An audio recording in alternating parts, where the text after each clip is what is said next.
Yo, what's going on, y'all? It's Cone, and today we need to have a talk about the Atlanta Hawks, who are currently playing some of the best basketball in the NBA, and I feel like nobody's really talking about it. Over their last 8 games, they're 7-1. They just beat the New York Knicks to advance to the semifinals of the NBA Cup, and they're sitting at 14-12, which has them tied with the Bucks for the 6/7 seed in the Eastern Conference, and they're just 1.5 games back of the Knicks at the 4 spot, and just 2.5 away from the 3-seeded Orlando Magic. It's been a pleasant surprise because coming into the year, the Hawks were pretty much picked by nobody to make the playoffs. It felt like the top 8 were set and that they were going to be one of those teams competing for a 9 or a 10 spot. But if they keep playing like this, they could very well end up in that top 8 and maybe even higher when the regular season is said and done. And this comes on the heels of 3 straight disappointing seasons. They, of course, went to the Eastern Conference Finals in 2021, and it felt like they were going to potentially build on that. And then in 2022, they were an 8 seed. In 2023, they were again a play-in team. And last year, they didn't make the playoffs at all. And those last 2 seasons included the addition of Dejounte Murray,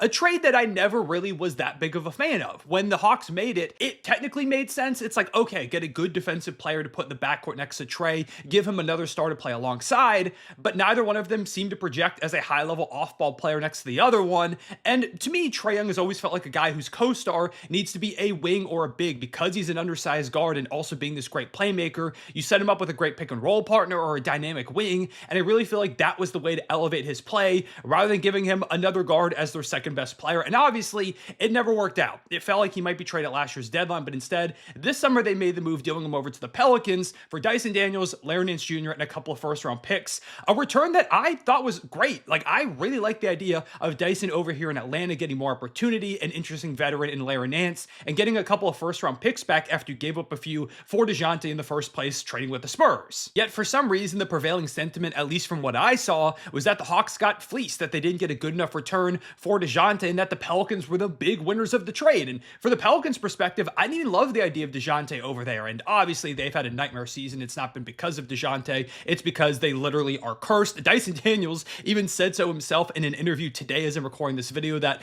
the Pelicans just seem to be cursed with these injuries. But I always felt like the Hawks got the better end of the deal. And right now, they're playing, again, some of the best basketball in the NBA. And in their win over the Knicks in that NBA Cup game, you could really see all of the reasons why they're excelling at the moment. One of the first big things is that for the first time in the Trae Young era, they actually have a pretty decent defense. It's not elite, but over the last 8 games where I mentioned earlier they're 7-1, they've got a top 10 defense. They have been really putting on the clamps, and a big part of that is Dyson Daniels, who, again, I love the idea of him getting more opportunity here in Atlanta, and if he could really develop a bit of an offensive game and continue to provide high-level defensive value like we saw in more limited run in New Orleans, that's the ideal backcourt guy to put next to Trae. And you're seeing some slower development from the offensive game, although he has definitely taken strides. But that defense, he's been an all-defensive player this season, one of the best defensive guards on the planet. He's averaging like 3 steals per game and completely put the clamps on Jalen Brunson at every turn in that game against the Knicks. That's a Knicks team who had the best offense pretty handedly in the NBA going into that game, and Atlanta held them to just 100 points. Brunson shot 5 of 15,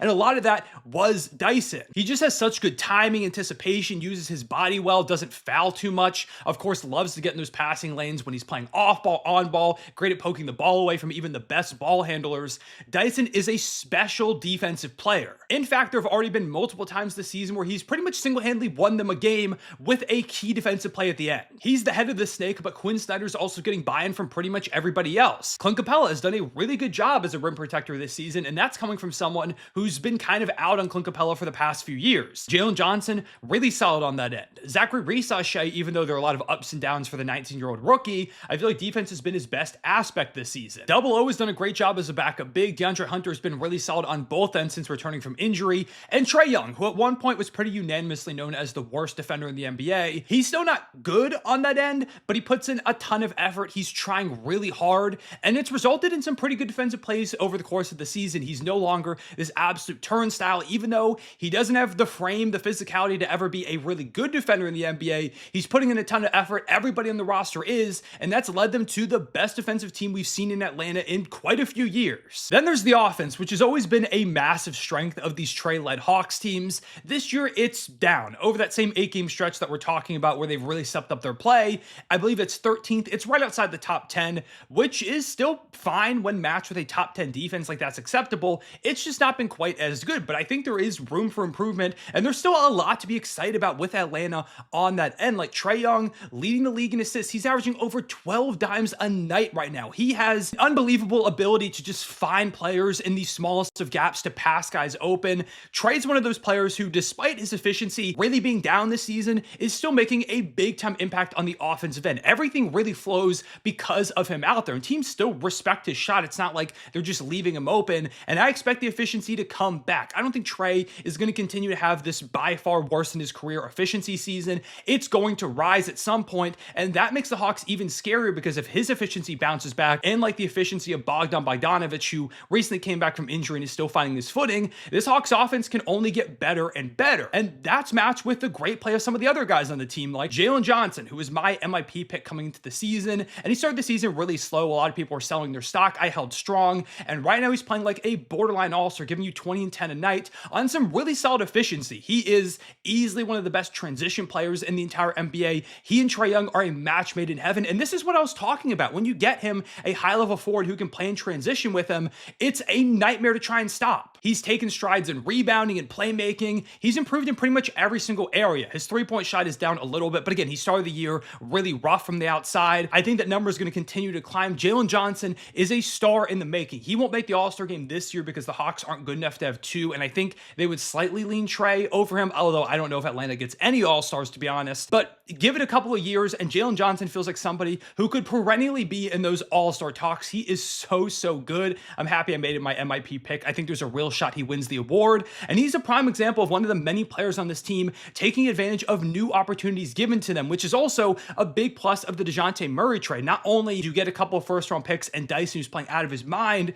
but now Jalen Johnson becomes your second option, and he's thriving because of it. Probably the best surprise of this entire season for Atlanta has been the play of DeAndre Hunter, who they went ahead and drafted back in 2019, and he's been really solid for a lot of his career. He's dealt with some injuries, but he's always been a pretty solid 3D wing when he's out there on the court. However, this season, he's having a career year, right now averaging 19.6 points per game, while only starting 2 of the 15 that he's shown up in, just 27.8 minutes a night, shooting 48.3% from the field, 44.6% from 3, giving them a few rebounds per game, about a dime and a half. Last game against the Knicks, he had 24 points on 4 or 5 shooting from the outside. He has been one of their most consistent players, and if I had to give a 6 man of the year pick right now, it's probably DeAndre Hunter. Now, he's missed a good number of games to begin the season, so I don't know if he's going to qualify by the end of the year, but he's another guy like Jalen Johnson and Dyson Daniels who could probably also be in MIP talks with the way that he's elevated his game and been one of the most consistent threats for Atlanta this season. He's legitimately been unstoppable when he's coming off the bench for the Hawks. Quinn Snyder deserves a lot of credit for the way that he's maximizing a lot of players on this team. They're not nearly the most talented roster in this East yet. They're competing amongst the top squads. Right now, again, they're the 7 seed, but just 2.5 games back of the Magic at the 3 spot, and that Magic team is dealing with 2 major injuries to Paolo and Franz. The Knicks have been pretty underwhelming. I might drop a video on them here soon. The Heat might trade Jimmy Butler, so that's something to keep an eye on, and they've got a chance to knock off the Bucks in the NBA Cup semifinals. So the Hawks, I believe, have a real shot to end up in the top 6 in the Eastern Conference. And if you told me that before the season, I would have said you were crazy, but it's a legitimate possibility at this point. And all it took was them making a really smart trade this summer, dealing away Dejounte, getting a piece that fits better in Dyson Daniels, which gives everybody more opportunity in turn. And boom, the Atlanta Hawks are again a pretty fun and good basketball team. Like at this point, I really don't even think they need to consider trading Trae Young. It seemed like to a lot of people that after Dejounte was dealt, Trae would be next, maybe around this deadline or the following summer. But I don't know. I don't think he's going anywhere because Jalen Johnson is a rising star. You've got a fun supporting cast around Trae. If he's not in any rush, you can take your time with this thing, continue to build up the talent. Maybe you can add a high-level big man. If they could get a star big next to Trae and Jalen Johnson, that could be one of the scariest big threes in the entire NBA.